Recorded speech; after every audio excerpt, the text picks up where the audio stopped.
नमस्कार प्यारे बच्चों, हम शुरू कर रहे हैं बीएससी पार्ट थर्ड में फिजिक्स क्वांटम मैकेनिक्स। 3 क्लास पीछे हो चुकी हैं। 3 क्लासेस को पढ़िए अच्छे से और उसके बाद हम आते हैं क्लास नंबर 4 पे। ठीक है, 3 क्लास हो गई आपके पास। अब हम आते हैं क्लास नंबर कितने पे? 4 पे। ठीक है, एक चीज़ मैं बताना चाहूँगा प्यारे बच्चों, मैं उसी क्रम में पढ़ाता हूँ जिस क्रम में आपके समझ में बेहतर आए। ठीक है, टॉपिक सारे होंगे, आज से पढ़ा नहीं रहा हूँ मैं, पिछले कई वर्षों से पढ़ा रहा हूँ। ठीक है, तो इसलिए घबराने की कोई समस्या नहीं है, कोई चिंता की बात नहीं है। मैं उस क्रम में पढ़ाता हूँ। अभी देखो पढ़ाई का थोड़ा पेपर नया शुरू हुआ है तो धीरे धीरे कड़ी बनती है। ठीक है, अब पहले ही दिन डेरिवेशन लेके खड़ा हो जाऊँ लंबे चौड़े तो पहले दिन आपके समझ में आएंगे क्या? नहीं आएंगे। फ्लो ही नहीं बन रहा, कुछ बच्चों के छूट भी रहा है, कुछ धीरे धीरे जुड़ रहे हैं, ग्रुप से, चैनल से, अपने सब चीज़ों से बच्चे जुड़ रहे हैं।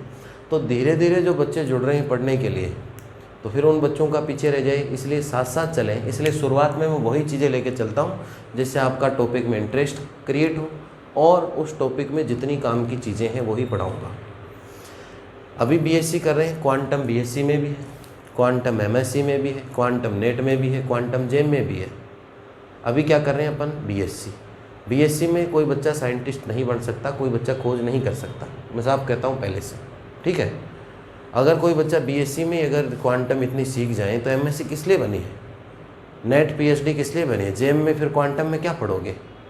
तो इसलिए जिस एग्ज़ाम में जितनी ज़रूरत है उतना ही पढ़िए बच्चों। फालतू के कॉपियों के पुराण और रजिस्टर बनाने से किसी चीज़ का कोई फ़ायदा नहीं है और उससे नुकसान है। और एग्ज़ाम टाइम में वो फालतू का कचरा जो आप भर लिया कॉपियों में, उस कचरे का एक बार रिवीजन तक नहीं कर पाते। वो कचरा है, नोट्स नहीं है, वो कचरा है एक, और उस कचरे का आप रिवीजन नहीं कर पाते। और रिवीजन नहीं कर पाते उसका परिणाम आप जानते ही हो।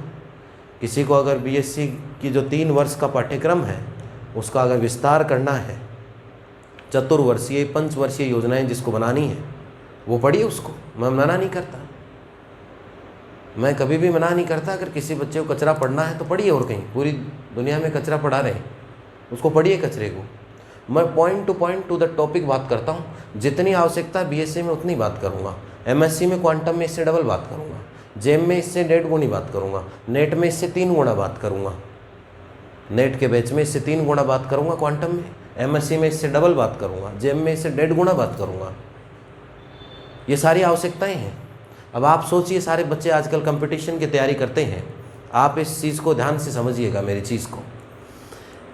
आप मैथ्स वही मैथ्स है, औसत प्रतिशत ब्याज बट्टा, वही मैथ्स पटवारी में आएगी, वही मैथ्स एसएससी प्री में आएगी, वही टॉपिक एसएससी मेंस में है, और वही टॉपिक कैट और मेट के एग्ज़ाम में, और वही मैं पढ़ाने वाला हूँ। पटवार के एग्ज़ाम में, रीट के एग्ज़ाम में मैं रीट के ही क्वेश्चन कराऊंगा, पटवार तक का स्टैंडर्ड ही पढ़ाता हूँ, टॉपिक वही है। एसएससी प्री के बैच में एसएससी प्री तक ही पढ़ाता हूँ, एडवांस के बैच में, मेंस के बैच में लेवल बढ़ा देता हूँ, और कैट मेट में तो एसएससी से भी बहुत हाई लेवल आता है। टॉपिक वो के वही है, तो फिजिक्स वही है।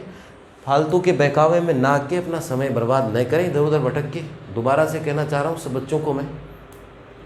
और उन पुराण रूपी नोट्स में डायरेक्ट पॉइंट पे बात कीजिए बच्चों। बीएससी है, एकेडमिक स्कोर अच्छा होना चाहिए, एकेडमिक स्कोर अच्छा होना चाहिए। और एकेडमिक स्कोर अच्छा कैसे होता है, मेरे से बेहतर कोई नहीं जान सकता, क्योंकि मेरे से बेहतर किसी का एकेडमिक स्कोर, किसी के नंबर मार्क्स नहीं आया आज तक। मेरे से बेहतर किसी का एकेडमिक स्कोर नहीं है। इसलिए प्यारे बच्चों मैं ये कह रहा हूँ कि जिस टॉपिक को मैं लेके चल रहा हूँ इसका मतलब वो एग्ज़ाम में हिट करेगा ही करेगा, एग्ज़ाम में हिट करेगा ही करेगा। पैटर्न जो मैं पढ़ा रहा हूँ, जो मैं पैटर्न पढ़ा रहा हूँ, उस पैटर्न का मतलब ये है कि आगे पीछे क्रमबद्ध नहीं पढ़ाऊँगा मैं। थोड़े चीज़ें आगे पीछे इसलिए करता हूँ मैं कि जिससे कि आपका उस चीज़ के प्रति इंटरेस्ट क्रिएट हो। पहले दिन पढ़ाऊँ, दूसरे दिन ऐसी महाभारत लेके आ जाऊँ कि जो हमारे 2 बार में भी समझ में नहीं आई। अभी तक एक बार हमने शुरू ढंग से पढ़ाई शुरू नहीं की और महाभारत लेके आ गया। पढ़ने का इंटरेस्ट क्रिएट होगा क्या? पढ़ने का मज़ा आएगा क्या? ये बताओ। दूसरी क्लास में बोरिंग लेके आ जाऊँ मैं, पढ़ने का मज़ा आएगा क्या आपको? नहीं आएगा। तो मैं उस हिसाब से ही लेके चलता हूँ जिस हिसाब से आप धीरे धीरे धीरे चढ़ो। मैं तो एक दिन में पढ़ा दूँगा, सारे 3 घंटे की क्लास लगा दूँ, लेकिन आप में भी वो लेवल डेवलप करना पड़ता है। बच्चे को पढ़ने के लिए प्रेरित करना पड़ता है। मेरे को यहाँ मुझे एग्ज़ाम नहीं देनी है, एग्ज़ाम आप लोगों को देनी है। एग्ज़ाम किनको देनी है? आप लोगों को देनी है। इसलिए आप लोगों को उस हिसाब से पढ़ना है। मुझे थोड़ी एग्ज़ाम देनी है, मेरी थोड़ी परीक्षा लगनी है। इसलिए आप बच्चों के लिए ही मैं ये सारे काम करता हूँ, कौन सा टॉपिक कब चलना है।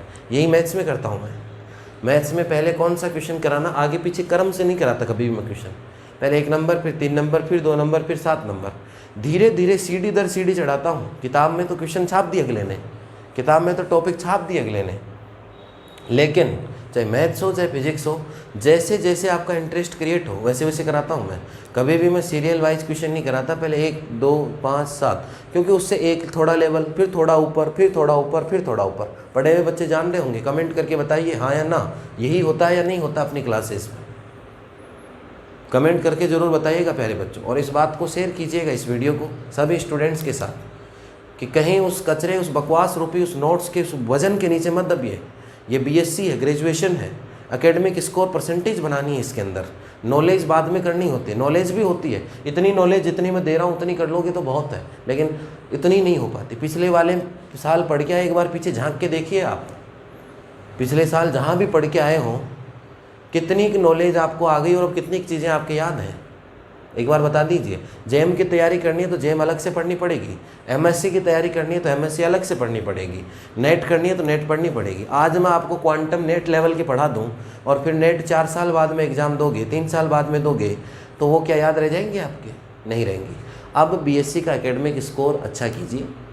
बहुत सारे एग्ज़ाम्स ऐसे हैं जिनमें अभी बड़े बड़े पोस्ट आई है, पीछे 40% एग्ज़ाम हुई, 40% का एकेडमिक स्कोर हुआ, 40% एकेडमिक स्कोर आया उसमें, और 20% वाला इंटरव्यू हुआ। अभी पोस्ट आई है पीछे।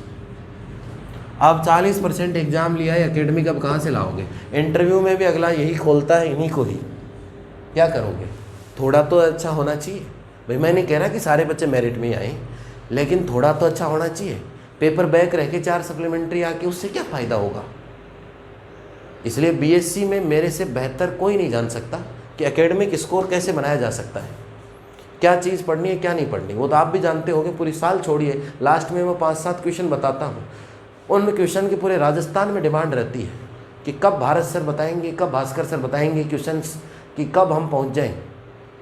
और उन क्वेश्चंस के बलबूते पर आप बहुत अच्छे नंबर प्राप्त कर लेते हो।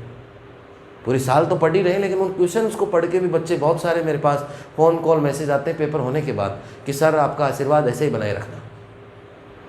तो मेरे से बेहतर इस चीज़ को कोई नहीं जान सकता कि एकेडमिक स्कोर कैसे लाया जा सकता है, क्या पढ़ना है क्या छोड़ना है। ये चीज़ भी बहुत इंपॉर्टेंट है। पुराण बन गए, एग्ज़ाम के टाइम पे रिवीजन नहीं हुआ, आप अंडरलाइन कर करके लाल पेन हरा पेन लगा लगा के बना लिए, बहुत अच्छी बात है, नोट्स बनाए, लेकिन फिर याद ही नहीं कर पाए उन चीज़ों को, रिवीजन ही नहीं कर पाए, पढ़ ही नहीं पाए। फिर आखिर भास्कर सर के वो 5 क्वेश्चन पढ़ते हो, अरे पूरी साल वाला ही पढ़ लेते भास्कर सर का, तो वही एग्जैक्ट मैटर मिलता है, न कम न ज़्यादा, न कचरा न कम, बिल्कुल एग्जैक्ट हिट, जिससे एकेडमिक स्कोर बेस्ट होगा, जिससे एकेडमिक स्कोर क्या होगा? बेस्ट। तो वीडियो हर एक बच्चे तक पहुंचना चाहिए। एक बार झांक के देखिए पीछे जो आप ज्ञान लेके आए उसमें से कितना याद है। इसलिए प्यारे बच्चों, इन बहकी बातों में कहीं भी कभी भी मत आना। और एकेडमिक स्कोर अगर बेहतर करना है तो जानिए मुझसे, एक स्ट्रेटेजी क्लास लेके आऊँगा थोड़े दिन में, क्या पढ़ना है क्या छोड़ना है, बीएससी में स्कोर करने का तरीका क्या है, क्या पढ़ना है क्या छोड़ना है, किससे पढ़ना है, किस टीचर से पढ़ना है, क्या नोट्स पढ़ने हैं, बुक पढ़नी है, कैसे लिखना है एग्ज़ाम में, क्या तरीका है उस चीज़ का। बहुत बार समझाता हूँ मैं क्लासों में, और उस जिन बच्चों ने फॉलो किया है उनको, बहुत सारे ऐसे बच्चे हैं जिन्होंने 12वीं में कम परसेंट हो गए, ग्रेजुएशन में ज़्यादा परसेंट बना लिए। मेरे पास पढ़े हुए ऐसे बहुत सारे बच्चे हैं, और अभी कुछ बच्चे तो कमेंट करके ही बता देंगे मुझे, नॉर्मल कम हो जाते हैं परसेंटेज। मेरे से बेहतर कोई नहीं जान सकता कि मैथ्स में क्या करना है, फिजिक्स में क्या करना है। डबल एमएससी गोल्ड मेडलिस्ट व्यक्ति ऐसे ही नहीं बन सकता। ज्ञान बहुत लिए घूमते हैं, लेकिन उस ज्ञान की वैल्यू और उस ज्ञान को आप तक पहुंचाना, ये बहुत इंपॉर्टेंट चीज़ है। और पढ़ने का मतलब पढ़ाई होनी चाहिए, थोड़ा सीरियस मोड होना चाहिए। कोई जोकर थोड़ी है बच्चों जो हंसते रहेंगे अपन क्लासों में। कई ऐसे देखता हूँ मैं कि कुछ जोकर बने रहते हैं, बच्चे हंस रहे हैं, हाँ वो कर रहे हैं। टाइम होता है हर चीज़ का एक, उसमें कीजिए। मैं भी भाई बहुत बार इंटरटेनमेंट कराता हूँ क्लासेस में, यहाँ भी कराऊँगा, लेकिन पढ़ने के टाइम पे अपन पढ़ाई करते हैं। आजकल तो यूट्यूब पे बेटा बहुत सारे कॉमेडी शो आ रहे हैं, देख लो उनको, माहौल सेट कर लो उनसे। इसलिए प्यारे बच्चों, एग्जैक्ट मैटर पढ़िए बीएससी में, फिक्स मैटर पढ़िए। फिर कह रहा हूँ, एक बार पीछे झांक के देखो, फर्स्ट ईयर सेकंड ईयर में कितना ज्ञान आप लेके कौन सी खोज कर ली, कौन से साइंटिस्ट बन गए। लास्ट में वही समस्या, कोई पास नहीं हो रहा, किसी को फर्स्ट डिवीजन नहीं आ रही, किसी कोई कह रहा मेरे 30 नंबर आ जाए, कोई कह रहा 60 ही आ जाए, कोई कह रहा 100 नंबर का टारगेट कर रखा है। एक बार झांक के तो देखो अपने गिरेबान में। इसलिए इन बैकी बातों में मत आइए, और टॉपिक मैं उसी हिसाब से पढ़ाऊँगा जिस हिसाब से आपके समझ में बेहतर आएगा। ये भी चीज़ ध्यान रखिए। यूनिट जैसे ख़त्म हो जाती है, मैं हमेशा यूनिट में एक एक टॉपिक को दोबारा लिखता हूँ और लिख के बताता हूँ। जो पढ़े हुए बच्चे वो जानते हैं मुझे, इसमें से एक क्वेश्चन आ सकता है, इसमें से 2 आ सकते हैं, इसमें छोटा आ सकता है, इसमें से बड़ा आ सकता है, ये 4 बड़े क्वेश्चन बनते हैं, यहाँ से छोटे बनते हैं। एक एक चीज़ मैं बताता हूँ और वही चीज़ एग्जाम में क्लियर हो पाती है।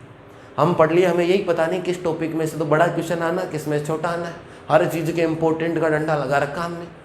अरे भाई ये क्या चीज़ है। इसलिए बच्चों पढ़िए दिल खोल के, विदाउट टेंशन, सारा कोर्स, सब चीज़ें बेहतर होंगी। मैं तो ये कहता हूँ भाई, जो यूनिट होने के बाद सारे पीछे के आए हुए क्वेश्चंस, न्यूमेरिकल्स, हर चीज़ में कराता हूँ, हर चीज़ कराता हूँ मैं। लास्ट में रिवीजन मेरे से बेहतर कोई नहीं करा सकता। बहुत सारी कोचिंग ऐसे जो ऑफलाइन में पूरी साल भर में कोर्स नहीं हो पाता। मार्च आ जाती है, मार्च किसको कहते हैं, मार्च, रिवीजन का तो नाम ही नहीं है। जनवरी में एकमात्र कोर्स कराया तो मैंने कराया है। ऑफलाइन में पढ़े हुए बच्चे जानते हैं कि मैं किस स्पीड से चलता हूँ, बहुत आसानी के साथ अपन कोर्स कर लेते हैं। और फिर रिवीजन भी मैं करता हूँ। ऑफलाइन में बच्चे एक बार नहीं, 2 बार नहीं, 3 बार पढ़ चुके हैं। कुछ बच्चे तो मेरे पास बुक्स, कमेंट करके बताना नहीं पढ़ा हो तो। फर्स्ट ईयर में, सेकेंड ईयर में कुछ बुक्स का रिवीजन अगर आपने 3 बार नहीं किया तो मुझे कमेंट करके बता दो। मैथ्स ही नहीं, फिजिक्स में भी। तो ये काबिलियत पैदा करनी होती है बच्चों। एक चीज़ को डिलीवर करने का तरीका होता है, बातचीत करने का तरीका होता है। एक आदमी अपनी बात 5 मिनट में कह जाता है, एक घंटे में भी आपके पास पूरी बकवास करने के बाद भी आप कहते हो पता नहीं क्या बकवास करके गया, और 5 मिनट में जो कह के गया वो फिट बैठ गई, क्योंकि उसका कहने का तरीका ही ऐसा है। तो इसलिए अपन उसी एग्जैक्ट पैटर्न पे चलूँगा जिसकी बीएससी में डिमांड है। जो बात करूँगा यहाँ पे वो बीएससी के सिलेबस, बीएससी के पेपर में हिट करेगा, वही बात करूँगा। न उससे कम करूँगा, न उससे ज़्यादा करूँगा। ज़्यादा करूँगा तो फिर दिमाग पे वजन आपके पड़ेगा, वो भी गलत चीज़ है। और कम करूँगा तो फिर पेपर में क्वेश्चन नहीं आएंगे, वो भी आपको नुकसान है। इसलिए बच्चों बहुत ही सिस्टम के साथ पढ़ा रहा हूँ, तो सिस्टम के साथ पढ़िए, ठीक है। आज कुछ बातें कर ली, सब बच्चों तक शेयर कीजिए, बातें पहुँच सकें। और कहीं किसी बहकावे भोले भाले बन के कहीं ज्ञान लेके साइंटिस्ट बनने के चक्कर में मत फंस जाना। बीएससी में कोई साइंटिस्ट नहीं बनेगा। लास्ट में नौबत आ जाएगी पास होने की, फर्स्ट डिवीज़न बनाने की। पहले बता रहा हूँ उन पुराणों में जो टाइम पास कर दें, ये होता है, बीएससी में हिट ही नहीं कर रहा, एग्जैक्ट नहीं कर रहा। चाहे मैथ्स हो चाहे फिजिक्स हो, सब में है ऐसे, केमिस्ट्री में भी है ऐसे जो कहीं हिट ही नहीं कर रहा हो। और फिर लास्ट में होता क्या है, भास्कर सरवाड़े उन पर्सन की डिमांड आती है। अभी पढ़ लो ना, डिमांड ही नहीं आएगी बच्चों। अभी बता दूंगा यूनिट ख़त्म होते ही ये काम कर लेना, ये लो ख़त्म कर। अरे यूनिट ख़त्म होते ही बता दूंगा, यूनिट में यहाँ से 1 नंबर, यहाँ से 1.5 नंबर, ये 4 नंबर का क्वेश्चन ख़त्म। ये न्यूमेरिकल आ सकता है, ये वाला न्यूमेरिकल है, कहानी ख़त्म हो जाएगी फिजिक्स की। बस इतना ही तो काम है। ऐसे ही थोड़ी गोल्ड मेडलिस्ट आता है। एक स्ट्रेटजी होती है हर चीज़ की, और उसे स्ट्रेटजी से चलना है। ध्यान रखिएगा इन चीज़ों का। अब देखो बच्चों, आगे बढ़ते। हम पिछली क्लासों में पढ़ के आए हैं प्रकाश विद्युत प्रभाव या फोटो इलेक्ट्रिक इफेक्ट। तो देखिए हेडिंग लगाइए प्यारे बच्चों, प्रकाश विद्युत प्रभाव, प्रकाश विद्युत प्रभाव, प्रकाश विद्युत प्रभाव के प्रायोगिक निष्कर्ष, के प्रायोगिक निष्कर्ष, प्रकाश विद्युत प्रभाव के प्रायोगिक निष्कर्ष, experimental conclusions of photo electric effect, experimental conclusions of photoelectric effect, photoelectric effect, photoelectric effect, ठीक है। Experimental conclusions of photoelectric effect, photoelectric effect, ठीक है प्यारे बच्चों। प्रकाश विद्युत प्रभाव के प्रायोगिक निष्कर्ष, experiment conclusions of photoelectric effect. देखो पिछली क्लासों में हमने पढ़ा फोटोइलेक्ट्रिक इफेक्ट से देखो एग्जाम में या तो 1.5 नंबर का क्वेश्चन बनता है या पूरा बड़ा क्वेश्चन बनता है, ठीक है प्यारे बच्चों ध्यान रखिएगा। लेकिन लगभग 1 साल छोड़ के 1 साल तो कुछ न कुछ तो फोटोइलेक्ट्रिक से आता ही है, कई बार कंटिन्यू भी आ जाता है फोटोइलेक्ट्रिक से। समझ रहे हो मेरी बात को? या तो परिभाषा से क्वेश्चन बनेगा छोटा या फिर पूरा प्रयोग या एक्सपेरिमेंट पूछेगा तो क्वेश्चन बनेगा बड़ा, ठीक है। अब देखिए हम पिछली क्लासों में पढ़ चुके फोटोइलेक्ट्रिक इफेक्ट में इसका डायग्राम बना चुके कि प्रायोगिक व्यवस्था क्या होती है, डायग्रामेटिक अरेंजमेंट क्या होता है इसका, ठीक है। इंग्लिश वाले बच्चे भी मेरे साथ साथ पढ़ें, कोई नोट्स किसी की ज़रूरत नहीं, एक एक सब लिखवाऊंगा प्यारे बच्चों, जो कोई राजस्थान में कोई टीचर नहीं कर सकता, चाहे मैथ्स हो चाहे फिजिक्स हो, अगर एक एक सब लिखवा दे आपको कहीं भी तो मैं यही हूँ।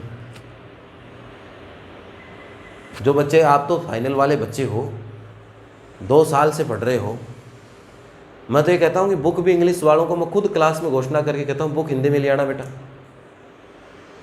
कमेंट करके बताओ। और उसके बाद आज तक किसी बच्चे की समस्या आई हो तो मुझे कमेंट करके बता दो कमेंट सेक्शन में, हर एक बच्चे को मालूम चल जाना चाहिए कि ऐसा होता है। तो पिछली क्लासों में हम डायग्रामेटिक अरेंजमेंट पढ़ चुके, प्रकाश विद्युत प्रभाव का जो डायग्राम या जो प्रायोगिक एक्सपेरिमेंट की जो व्यवस्था है, अरेंजमेंट है, उसको पढ़ चुके। इसके बाद हमने पढ़ा कि इसमें क्या क्या उपकरण या एपरेटस काम में आते हैं, उनको पढ़ चुके। इसके बाद इसकी परिभाषा है, डेफिनेशन, कब प्रकाश विद्युत प्रभाव उत्पन्न होता है, फोटोइलेक्ट्रिक इफेक्ट कब उत्पन्न होगा, उसके बारे में हम पढ़ चुके। इसके बाद हम पढ़ चुके मेरे प्यारे बच्चों कि इसकी कार्य प्रणाली, वर्किंग प्रोसेस क्या है इसकी। इसके बाद हम अब पढ़ेंगे कि पूरा काम हो गया, प्रयोग या एक्सपेरिमेंट हो गया, तो कोई रिजल्ट या निष्कर्ष तो निकले होंगे। तो एग्ज़ाम में पूछता है कई बार, एक बार ये भी पूछ लिया था एक यूनिवर्सिटी में कि सिर्फ निष्कर्ष पूछे थे, क्या पूछे थे, निष्कर्ष या रिजल्ट पूछ लिया, बड़े क्वेश्चन के साथ परिभाषा पूछ ली, निष्कर्ष पूछ लिए, प्रायोगिक व्यवस्था नहीं पूछी, कार्य प्रणाली नहीं पूछी, डेफिनेशन पूछ ली। तो देखिए पहले निष्कर्ष लिखे इसके अंदर, उसके बाद एक एक निष्कर्ष को समझाऊंगा। तो लगाइए फर्स्ट पॉइंट मेरे प्यारे बच्चों, जब आपतित प्रकाश की तीव्रता जब आपतित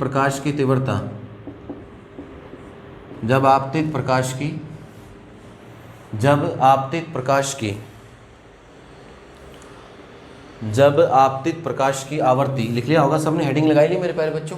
फर्स्ट पॉइंट लगाइए, कई सारे निष्कर्ष निकले, एक एक पहले लिख लो एक बार, फिर उस निष्कर्ष में क्या फॉर्मूला बनेगा, क्या डायग्रामेटिक तरीके से समझ सकते हैं उसको समझेंगे, ठीक है। जब आपतित प्रकाश की आवर्ती निश्चित रखते हैं, when frequency of incidenting light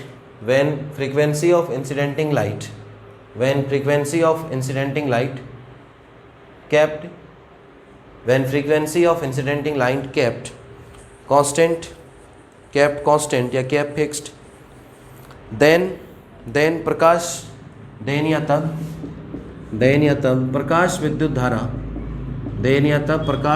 धारा, एक बार लिख लो फिर याद कैसे करना, ध्यान कैसे रखना वो बताता हूँ। तब प्रकाश विद्युत धारा प्रकाश की तीव्रता के समानुपाती होती है। देन फोटोइलेक्ट्रिक करंट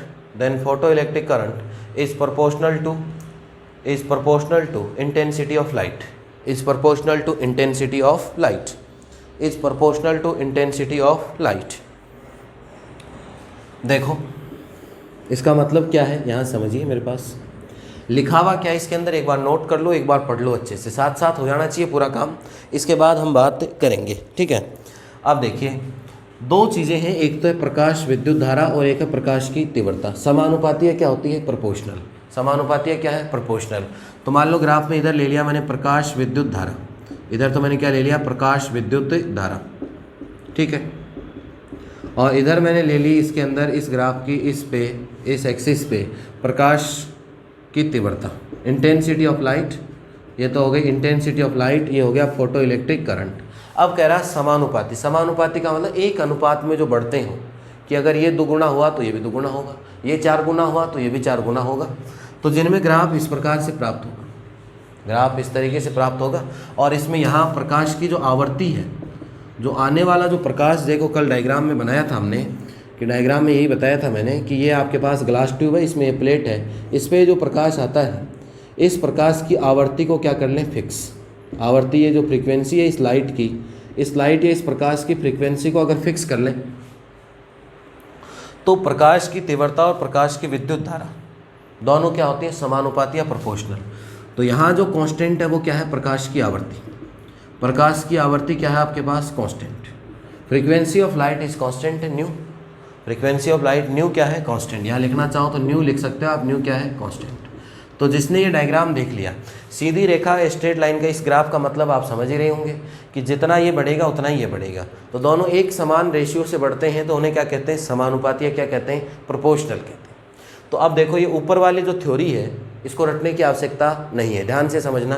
इसको जिसने देख लिया कि प्रकाश की तीव्रता, इंटेंसिटी ऑफ लाइट, और प्रकाश विद्युत धारा, फोटोइलेक्ट्रिक करंट, ये ग्राफ, इसका मतलब ये ग्राफ का मतलब दोनों एक समान अनुपात से बढ़ते हैं। भाई ये एक इधर जाएगा तो एक ऊपर चला गया, 2 गया तो 2 ऊपर आ गया, 3 गया तो 3 ऊपर आ गया। इसका मतलब क्या हुआ, इसका मतलब ये हुआ मेरे प्यारे बच्चों कि दोनों एक दूसरे में समान समानुपाती हैं। और किसको कांस्टेंट रखना, अचर रखना है, न्यू को क्या रखना है, कांस्टेंट। अब जरूरी नहीं है कि इस लाइन को रट के आप ऐसे ही लिखो, इस लाइन को ऐसे भी लिख सकते हो कि प्रकाश विद्युत धारा प्रकाश की तीव्रता के समानुपाती होती है जब, या कब होती है, जब प्रकाश की आपतित प्रकाश की आवृत्ति को निश्चित रखा जाता है। इस लाइन को बाद में भी लिख सकते हो, वो अपना अपना लिखने का तरीका है। फिर कह रहा हूँ फिजिक्स में लैंग्वेज बनाना सीख लो, किसी की रटी रटाई लैंग्वेज मत लिखो, रट नहीं सकते प्यारे बच्चों, खुद समझो और उस बात को। अब इसी लाइन को पहले इसको लिख दो, इसको बाद में लिख दो। कंडीशन ही तो है ये कि आवृत्ति या फ्रीक्वेंसी को क्या रखना है, निश्चित या कांस्टेंट रखना है। और तब प्रकाश विद्युत धारा और प्रकाश की तीव्रता क्या होगी, अरे प्रकाश विद्युत धारा और प्रकाश की तीव्रता क्या होगी आपके पास, समानुपाती है, क्या होगी आपके पास, प्रोपोर्शनल होगी। ठीक है, तो ये कौन सा रिजल्ट निकला या कौन सा निष्कर्ष निकला इससे, ये निष्कर्ष निकला आपका कौन सा, पहला निष्कर्ष या फर्स्ट रिजल्ट निकला आपके पास। कमेंट करके बताइए कि यस सर हमारे समझ में आ गया। किसी बच्चे के पहले रिजल्ट याद करने में कोई समस्या हो तो मुझे बताइए, नोट कर लीजिएगा, ग्राफ डाउन नोट डाउन कर लीजिएगा। हर चीज़ की दिमाग में एक इमेज बननी चाहिए, ये इमेज जिसके दिमाग में बन गई उसको ये थ्योरी रटने की आवश्यकता नहीं है। फिर कह रहा हूँ पढ़ने का तरीका और नज़रिया बदल दो। जहाँ भी पढ़ रहे थे आप इतने दिन, कहीं भी पढ़े होंगे आज तक, पहली क्लास से लेके आज तक, आजकल तो और भी चल गई, नर्सरी, केजी, यूजी, क्या क्या कहते हैं, पीजी तक चल रहे हैं। तो जहाँ भी पढ़े हो पढ़ने का तरीका बदल दीजिए, नज़रिया बदल दीजिए, हर चीज़ को समझिए, हर चीज़ की एक पिक्चर दिमाग में रखिए और पिक्चर से सारा खेल चलता है। अब आप भी देखो, सोचो, ऐसे कई बार बैठे बैठे सोचते हैं कि मैं और वो दोस्त 4 जने अपन कहाँ मिले थे। ऐसे कहते हैं, कई बार ऐसे फ़ोन आ जाता है अपने पास कि मैं और मेरा दोस्त अपन 3 जने वहाँ मिले थे यार, बहुत दिन हो गए मिले हुए। ठीक है, अब वहाँ मिले थे, उसने ऐसे कहा और कहते ही आपके दिमाग में वहाँ शब्द कहते ही उस दुकान की, उस शॉप की, या जहाँ जिस जगह, जिस मॉल में या जिस भी दुकान शॉप जहाँ आप मिले थे, तुरंत उसकी फ़ोटो आपके दिमाग में आती है। जहाँ जिन कुर्सी, चेयर, स्टूल पे आप बैठे थे वो दिमाग में तुरंत आ जाती है, अरे यार वहाँ मिले थे। आती नहीं आती? तो वो चीज़ें याद क्यों हैं? क्योंकि आपके दिमाग में उस चीज़ की फ़ोटो है, आपके दिमाग में उस चीज़ की पिक्चर है, इसलिए याद है। आपने कहीं नोट्स बना के लिखा था क्या, उसको अंडरलाइन कर करके लिखा था क्या कि मैं और मेरे 3 दोस्त उस दुकान पे इतनी तारीख को शाम को 4 बजे उस स्टूल, काले रंग की कुर्सी पे हम बैठे थे। नोट्स लगा के, वो नोट लगा के लिखा था क्या कहीं नोट्स में? नहीं लिखा। फिर भी आज भी याद है वो चीज़, 5 साल पहले की भी याद है। क्यों याद है? क्योंकि उस चीज़ की दिमाग में, आपके माइंड या आपके माइंड में, या उस चीज़ की आपके दिमाग में पिक्चर या फोटो सेट है। मैं आपको कभी भी ये बता सकता हूँ कि उस दिन उस क्लास में क्या हुआ था, क्योंकि उस क्लास की मेरे माइंड में पिक्चर सेट है, मेरे इस बोर्ड की पिक्चर सेट है। आज ये पिक्चर बन गई, आप चाहे 6 महीने बाद में पूछोगे कि सर वो प्रायोगिक निष्कर्ष हमने बनाए थे उस दिन क्लास में, तो उसका ग्राफ का डायग्राम कहाँ बना था, ऊपर बना था, नीचे बना था, इधर बना था, तो मैं आपको एग्जैक्ट बता सकता हूँ, क्योंकि मेरे दिमाग में उस चीज़ की पिक्चर सेट है। तो अगर आप जब तक पिक्चर सेट करना नहीं सीखोगे, ये रटा रटाया पुराण भरने का फ़ायदा नहीं मिलेगा। आगे बढ़िए बच्चों, देखिए सेकंड पॉइंट लिखे, बहुत इंपॉर्टेंट है भी एग्जाम के लिए, कई बार इसमें से भी 1.5 नंबर का क्वेश्चन बना लेता है अगला, कि निष्कर्ष से पूछ लेता है एग्जाम में, तो पूरा ही इंपॉर्टेंट है होने को, तो छोटा बड़ा कैसे भी देखिए। सेकंड, जब, एक बार लिख लीजिए फिर बात करता हूँ, जब आपतित प्रकाश की तीव्रता, जब आपतित प्रकाश की आवर्ती, तीव्रता नहीं, जब आपतित प्रकाश की आवर्ती निश्चित रखते हैं, जब आपतित प्रकाश की आवर्ती निश्चित रखते हैं, जब आपतित प्रकाश की आवर्ती निश्चित रखते हैं, एक मैं बोल के बहुत ही कम लिखाऊंगा, कोई कहाँ कोई ज़रूरत पड़ जाए, कोई बहुत लंबी चौड़ी कोई थ्योरी आ जाए, 1-2 है जैसे टॉपिक ज़्यादा नहीं है, उनमें ही को बोल के लिखा सकता हूँ, बाकी तो पूरा बोर्ड पे लिखूँगा, चाहे डेरिवेशन हो चाहे थ्योरी हो, जिससे कोई भी बच्चा पीछे नहीं छूटेगा। सब बच्चों की स्पीड एक नहीं होती, पूरा बच्चों लिखा हुआ मिलेगा। स्क्रीनशॉट भी लेना चाहो, कोई चीज़ छूट जाती है कि वीडियो साथ साथ ही पढ़ना है सर के, ये छूट गया स्क्रीनशॉट ले लो कहीं, क्योंकि पूरा लिखा हुआ मिलेगा। जो शब्द मैं मुँह से बोलता हूँ काम का, मतलब जो बोर्ड इसके टॉपिक से रिलेटेड है, वो हर चीज़ बोर्ड पे लिखी हुई मिलेगी।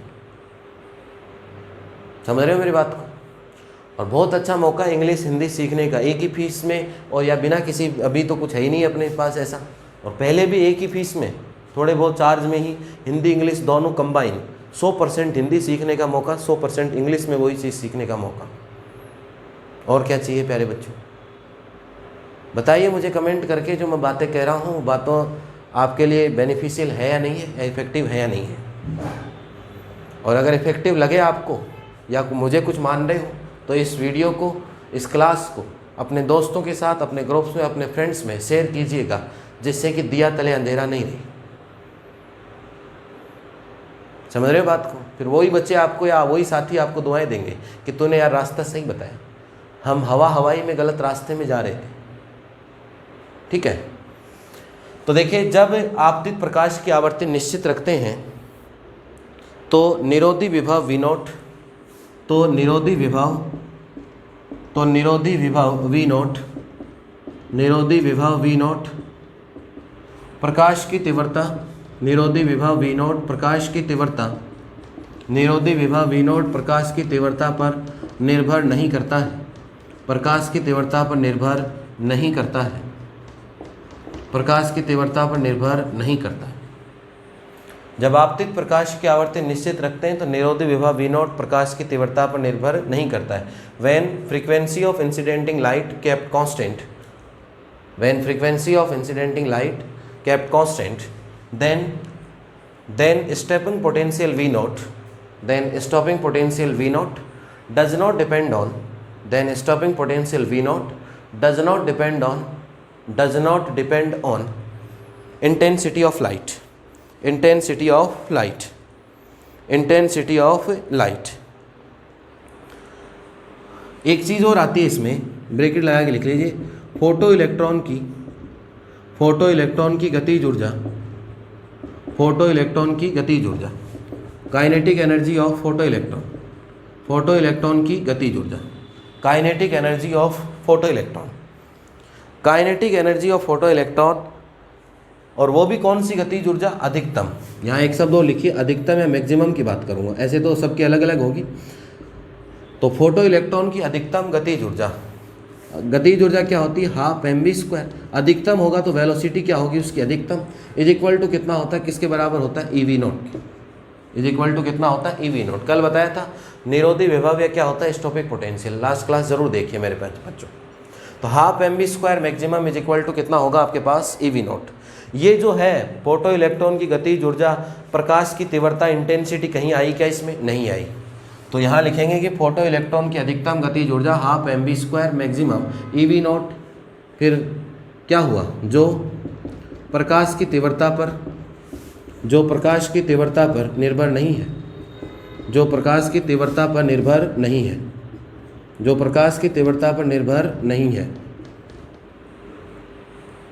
जो प्रकाश की तीव्रता पर निर्भर नहीं है, which does not depend on intensity of light, which does not depend on intensity of light।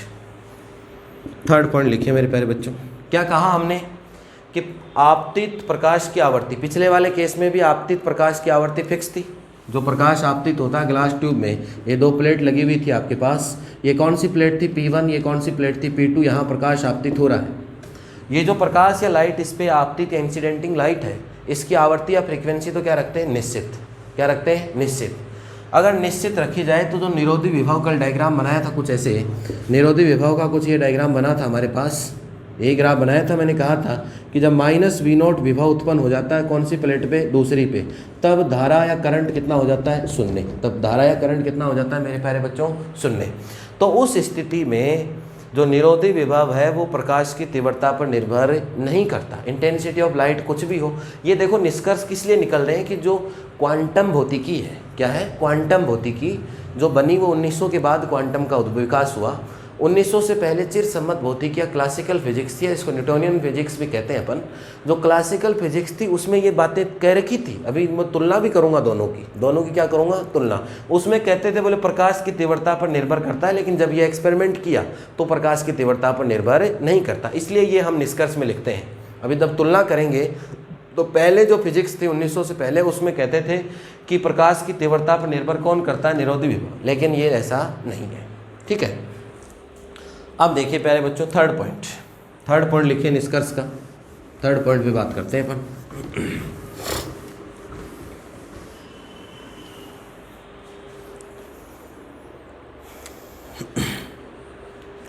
Third point लिखिए निरोधी विभव या स्टॉपिंग पोटेंशियल। थर्ड पॉइंट लगा लिया सबने, निरोधी विभव या स्टॉपिंग पोटेंशियल V0 प्रकाश की आवृत्ति पर निर्भर करता है। निरोधी विभव स्टॉपिंग पोटेंशियल V0 प्रकाश की आवृत्ति पर निर्भर करता है, प्रकाश की तीव्रता पर निर्भर नहीं करता, ध्यान रखना। स्टॉपिंग पोटेंशियल V0 प्रकाश की तीव्रता पर निर्भर नहीं करता। स्टॉपिंग पोटेंशियल इस एक्सपेरिमेंट को करने से रिजल्ट निकला कि निरोधी विभव V0 प्रकाश की आवृत्ति पर निर्भर करता है, प्रकाश की आवृत्ति पर निर्भर करता है। अब कैसे निर्भर करता है, किस प्रकार से निर्भर करता है, वो चीज़ें समझिए। प्रकाश की आवृत्ति पर निर्भर करता है।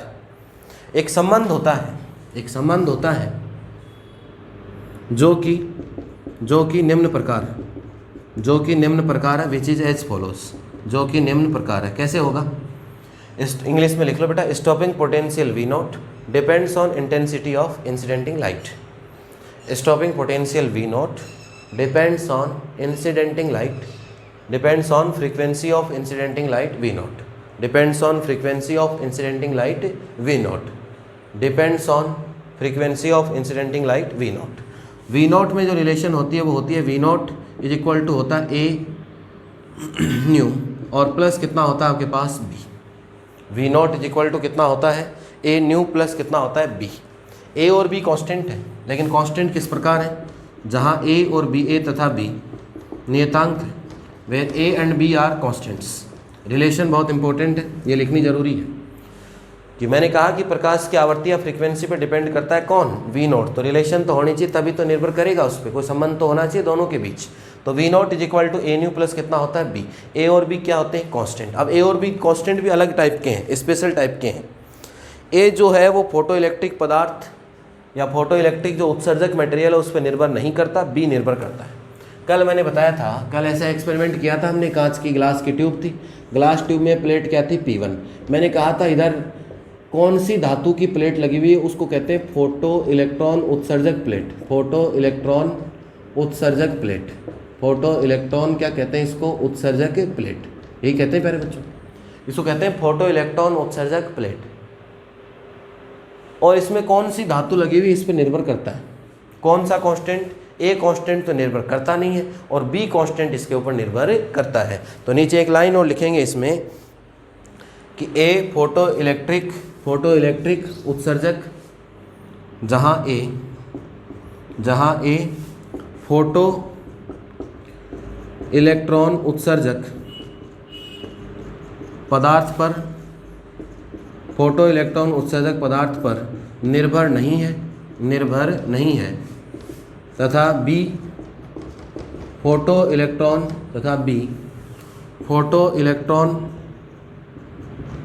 उत्सर्जक पदार्थ पर निर्भर है, पदार्थ पर निर्भर है। ये भाई कल भी बताया था मैंने कि जहाँ धातु का फर्क पड़ता है, कौन सी धातु लगी हुई है उसके अलग अलग आवर्ती चाहिए, उसको फ्रीक्वेंसी की लाइट चाहिए, तब भी उससे क्या निकलता है, इलेक्ट्रॉन बाहर। मैंने उदाहरण भी दिया था गोल्ड सिल्वर कॉपर कि किसको कितनी चाहिए होती है, एक बेसिक उदाहरण से हमने समझा था। Where A depends on, A does not depend on photo electron emission material, where A does not depend on photo electric या photo electron emitting material and B depends on photoelectron emitting material and B depends on photoelectric emitting material। अब यहाँ से देखिए एक चीज़ आएगी आपके पास, बहुत important चीज़ की बात करने वाले हैं हम। एक नया शब्द काम में लूँगा। मैंने कल भी बताया था कि प्रकाश विद्युत प्रभाव तभी उत्पन्न होता है जब एक निश्चित आवर्ती से अधिक आवर्ती, क्या होता है प्यारे बच्चों, निश्चित आवर्ती से अधिक आवर्ती की जब प्रकाश इस पर आपतित होती है तभी इसमें से क्या निकलते हैं, इलेक्ट्रॉन। मान लो इस धातु को 5 का प्रकाश चाहिए तो 5 से नीचे आएगा तो एक भी इलेक्ट्रॉन बाहर नहीं निकलेगा, और 5 से ऊपर आवर्ती या फ्रिक्वेंसी आएगी तो ये एक प्रकाश इसमें से इलेक्ट्रॉन बाहर निकलेगा। तो कम से कम कितनी आवर्ती का प्रकाश आना चाहिए, इस पर 5। तो ये कम से कम जो रिक्वायरमेंट होती है इलेक्ट्रॉन बाहर निकालने के लिए, कम से कम, हर धातु किसी की अलग है, अलग अलग वैल्यू होती है, समझने के लिए बता रहा हूँ जस्ट। जैसे मान लो एक धातु की प्लेट लगाई, इस पर प्रकाश आ रहा है, जब तक उसकी तीव्रता 5 नहीं होगी इस धातु का है कि इलेक्ट्रॉन बाहर नहीं निकलेगा। तो कम से कम कितनी चाहिए, 5। जो कम से कम जो तीव्रता चाहिए होती है इसको कहते हैं देहली आवर्ती। क्या कहते हैं इसको, देहली आवर्ती।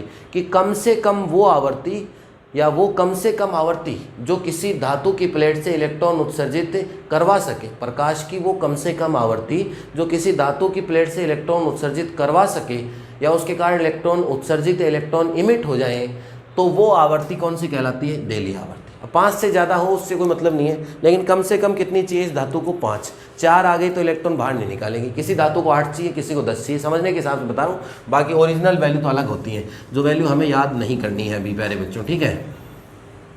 तो आगे लिखिए इसके अंदर, इसी के अंदर लिख लो, थर्ड पॉइंट में लाइन चेंज करके लिख लीजिए, लाइन चेंज करके लिख ले। एक निश्चित आवर्ती न्यू नॉट से कम आवर्ती, एक निश्चित आवर्ती, एक निश्चित आवर्ती न्यू नॉट से कम आवर्ती, से कम आवर्ती, एक निश्चित आवर्ती न्यू नॉट से कम आवर्ती के प्रकाश के लिए, प्रकाश के लिए, एक निश्चित आवर्ती न्यू नॉट से कम आवर्ती के प्रकाश के लिए फोटो इलेक्ट्रॉन, प्रकाश के लिए फोटो इलेक्ट्रॉन, प्रकाश के लिए फोटो इलेक्ट्रॉन उत्सर्जित नहीं होते हैं, उत्सर्जित नहीं होते हैं, तब इस न्यूनतम आवश्यक आवर्ती को, तब इस न्यूनतम आवश्यक आवर्ती को, तब इस न्यूनतम आवश्यक आवर्ती को देहली आवर्ती, देहली आवर्ती, तब इस न्यूनतम आवश्यक आवर्ती को देहली आवर्ती या इंग्लिश में कहें तो थ्रेशोल्ड, थ्रेशोल्ड फ्रीक्वेंसी कहते हैं। देहली आवर्ती या थ्रेशोल्ड फ्रीक्वेंसी कहते हैं। नोट करिएगा, बहुत इंपॉर्टेंट है। इसमें ये भी एक छोटा प्रश्न बन जाता है कि देहली आवर्ती किसे कहते हैं। समझ तो गए होंगे, कंसेप्ट रटने की आवश्यकता नहीं है। अभी अभी मैंने समझाया आपको कि जो हमने एक्सपेरिमेंट किया था, जो हमने, एक बार लिख लो बच्चों, कि जो हमने एक्सपेरिमेंट किया था, कौन सा एक्सपेरिमेंट किया, प्रकाश विद्युत प्रभाव। यहाँ ये ग्लास ट्यूब थी, धातु की प्लेट है, प्रकाश आपतित हो रहा है, अलग अलग धातु की प्लेट लगा सकते हो। हर एक धातु की अलग अलग आवश्यकता होती है। कोई धातु 5 से ज़्यादा आवर्ती का आएगा तो ही प्रकाश इलेक्ट्रॉन उत्सर्जित करेगी, किसी को 8 चाहिए। तो कम से कम कितनी चाहिए इलेक्ट्रॉन, जो कम से कम 5 चाहिए। 5 से ज़्यादा हो तो कोई समस्या नहीं, 5 से कम पे समस्या है कि 5 से अगर कम आ गई तो इलेक्ट्रॉन बाहर निकलेगा।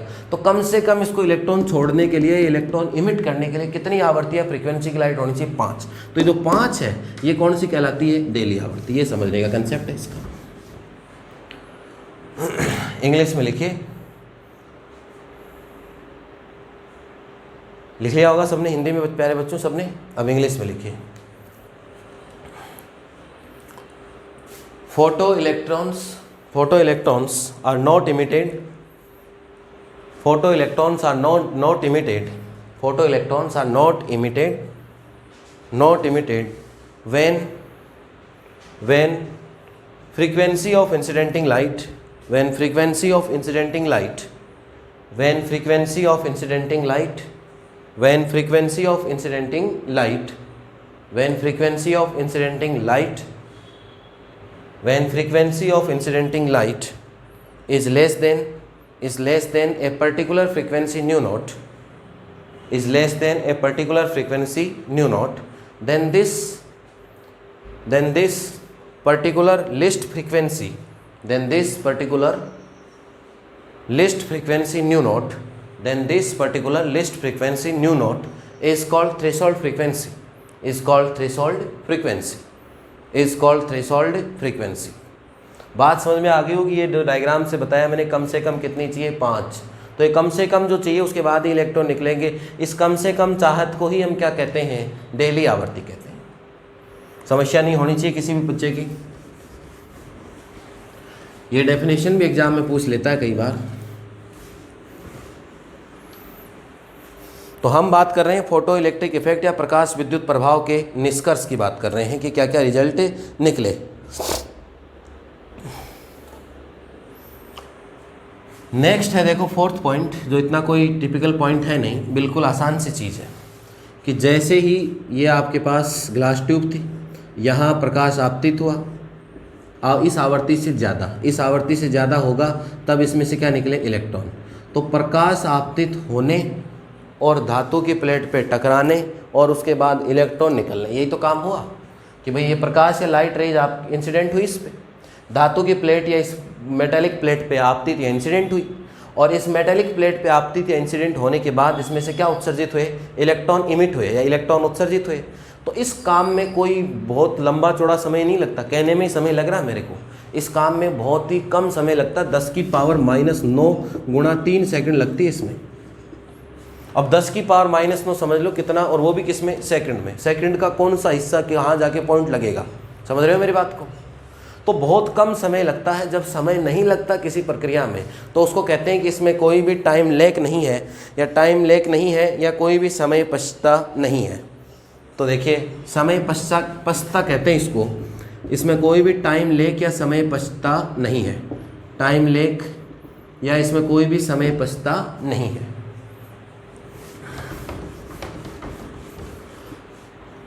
तो प्रकाश आपतन एवं इलेक्ट्रॉन उत्सर्जन, प्रकाश आपतन एवं इलेक्ट्रॉन उत्सर्जन, प्रकाश आपतन एवं इलेक्ट्रॉन उत्सर्जन में कोई भी समय पश्चात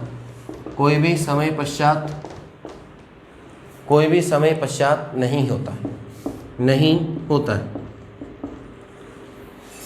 कोई भी समय पश्चात या समय पश्चात नहीं होता है, समय पछता या समय पश्चात नहीं होता है। There is no time lag between incident of light, and emission of electrons. तो ये निष्कर्ष लिखने मेरे प्यारे बच्चों, 4 बातें तो बहुत सारी बता दी। इसमें देली आवर्ती ये अलग से ही क्वेश्चन पूछ लेता है, रटना नहीं है, इसको समझा दिया मैंने उदाहरण लेके डायग्राम बना के। अब बताओ मुझे कमेंट करके कि किस बच्चे की अगर इन 5 ये जो 4 निष्कर्ष बताए, इनमें अगर किसी का कोई समस्या है तो बताओ। और दिमाग में इमेज चलनी चाहिए, फोटो चलनी चाहिए, वो पुराण नहीं चलनी चाहिए नोट्स वाले। एग्जैक्ट मटेरियल पढ़ो बच्चों, जो दे रहा हूँ वही पढ़ना है, वही वहाँ मिलेगा। समझ गए मेरी बात को। तो इसलिए पढ़ते रहिए लगातार, और वीडियो को दोस्तों में ज़रूर शेयर करना प्यारे बच्चों। मिलते हैं अगली क्लास में।